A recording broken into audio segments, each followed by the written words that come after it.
Hi everyone! Blessed Wednesday po sa inyong lahat. Kumusta po kayo? Magandang umaga, magandang tanghali, magandang hapon sa inyong lahat kung saan mang parte kayo ng mundo ngayon. So kanina pagising ko, nagulat ako sa balita dahil ang pinakaunang nabasa ko sa aking Facebook feed ay yung tungkol kay Pastor Apollo Kibuloy. So lumabas sa balita ngayon na nag-request na ng extradition ang gobyerno ng Amerika para i-extradite si Pastor Apollo Kibuloy pabalik sa Amerika, na kung saan lilitisin siya sa mga pending cases niya na nasa Amerika. Kasi kung matatandaan nga natin, pang 2021 yata nung naglabas ang FBI ng wanted list na kasama si Pastor Apollo Kibuloy. Kasi nga indicted siya o na-charge siya, nagkaroon siya ng mga charges dito sa Amerika. Ilan sa mga mabibigat niyang kaso ay yung sinasabing marriage fraud, yung human trafficking, yung child trafficking, meron ding money laundering. Mabibigat yung mga kaso niya. Kaso nga dahil nasa Pilipinas siya, hindi siya pwedeng basta na lang damputin at dalhin dito sa Amerika. May sinusunod na proseso dito. Yun nga lang, dahil meron tayong treaty o yung tinatawag nating extradition treaty between the US and the Philippines, kung kaya ang tanging paraan para mapabalik nila at magkaroon ng trial dito si Pastor Apollo Kibuloy ay sa pamamagitan ng extradition request.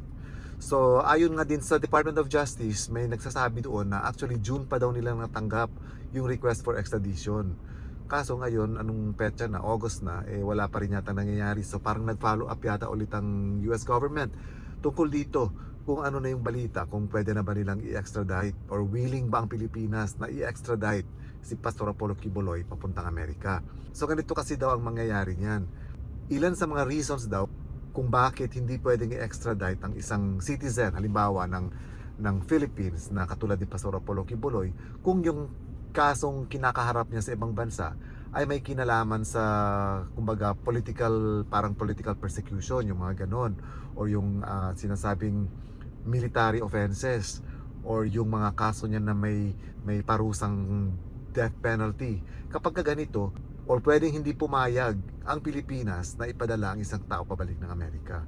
Pero yung kaso ni Pastor Apollo Kibuloy, ang parang maximum penalty naman nito is life imprisonment. So kumbaga, walang dahilan para hindi pumayag ang Philippine government na ipa-extradite itong si Pastor Apollo Kibuloy.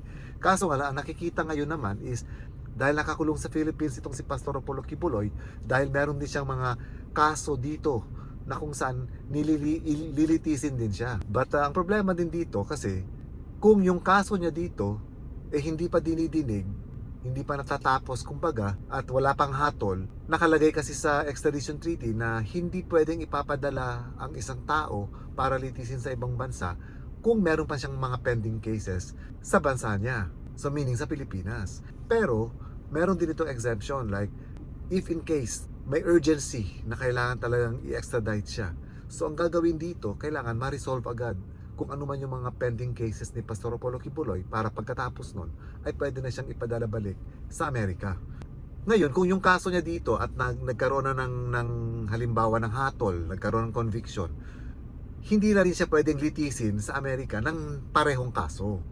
So kung yung kaso niya ngayon dito sa Philippines is human trafficking, and ano pa ba yung mga kaso niya dito, at sex trafficking yata yon, yung sa mga pastoral na sinasabi, na kung saan sinasabi nga na nagna-night duty sila kay Pastor Apollo Kibuloy para pagsilbihan siya sa gabi at may nangyayaring hindi maganda, hindi na rin yata pwede na isama uli ito sa mga kaso niya sa Amerika.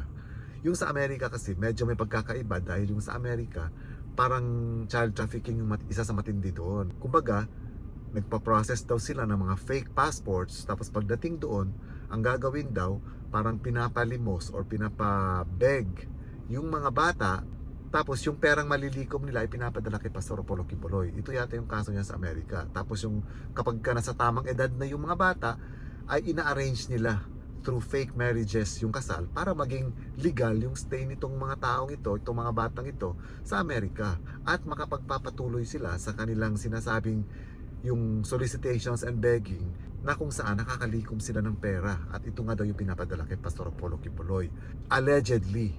So hindi pa naman ito napuprove, pero isa ito sa mga kaso. At kasama na dito yung fraud na sinasabing pandaraya sa pagbibigay nila or sa pagkuha nila ng US visa sa kanilang mga miyembro. Nung bago pa ako dito sa may Van Nuys kasi, malapit dito sa tinitirahan ko, nandito yung church o yung KOJC or yung Kingdom of Jesus Christ. Meron silang simbahan dito. Aside sa simbahan, meron din ditong para silang mga apartment na kung saan doon yata nakatira yung mga nagsisilbi sa church ni Pastor Apollo Kibuloy. Pero parang a few months ago, nung dumaan ulit ako doon, dati merong naka-signboard sa labas na Kingdom of Jesus Christ. Nung last na daan ko doon, wala na yung pangalan. Pero may tao pa rin nakatira doon. Hindi ko alam kung miyembro pa rin ba yun ng mga KOJC or kung pinasara na ba ito ng US government. Wala akong idea. So ganito ngayon yung malaking problema ngayon ni Pastor Apollo Kibuloy dahil nire-request na talaga ng Amerika yung extradition niya. So hindi natin alam kung maipapadala na ba ulit si Pastor Apollo Kibuloy sa Amerika para litisin. Ngayon kung magkataon, kahit pa gaano ka-powerful sa Philippines si Pastor Apollo Kibuloy at ka-influential dahil sa napakarami din niyang miyembro sa kanyang simbahan, pagdating sa Amerika kasi kapag ka na-convict siya doon, halimbawa lang mako-convict siya na guilty sa ilang mga kaso niya, hindi siya high profile doon na tao. Kumbaga ordinaryong tao siya. So maaaring ilalagay siya sa medium or high profile na mga prisons, na mga kulungan. Tapos, yung mga kaso niya, dahil mga federal offenses yun, sinasabi niyang federal offenses, kumbaga, hindi siya pwede mag-avail ng parole para dito. So, ibig sabihin, talagang pag nagkaroon siya ng conviction doon na guilty, makukulong na siya doon hanggang sa nabubuhay siya. Parang ganun yung mangyayari sa kanya. So, matindi itong challenges na pinagdaraanan ngayon ni Pastor Apollo Kibuloy. Hindi lang ni Pastor Apollo Kibuloy kasi may ilang members din sila, 2 or 3 members dito sa Amerika na kung saan kasama rin dito sa kasong kinakaharap niya. Ngayon, ang nabalitaan ko rin dati sa balita dito na may 2 members sila na kung saan ay kapalit ng mas magaan na sentensya ay umamin sa kanilang mga charges. So dahil nga dito, ibig sabihin nito mas lalong madidiin si Pastor Apollo Kibuloy pag nagkataon dahil mismong mga dating miyembro na ng simbahan nila dito ang bumaliktad kapalit ng mas magaan na sentensya. Well, anyway, let's see kung anong magiging progress nito. Dahil sa ngayon, hindi pa naman naglalabas ng official statement ang DOJ at kung ano yung plano nila, kung pabibilisan ba nila na maresolba yung kinakaharap na kaso ni Pastor Apollo Kibuloy sa Pilipinas para pagkatapos nito ay pwede na siyang i-extradite sa Amerika. Or hindi rin natin alam kung papayag nga ba ang present administration na ipa-extradite itong si Pastor Apollo Kibuloy, kasi magbabasa rin syempre sila sa mga documents na isasabit ng Amerika na kung saan nakalahad doon yung mga charges at mga reason kung bakit hinihingi nila na dapat ma-extradite si Pastor Apollo Kibuloy sa Amerika. So hindi lang mga documents ito na basta-basta, kasama dito, kalakip nito yung mga probable cause.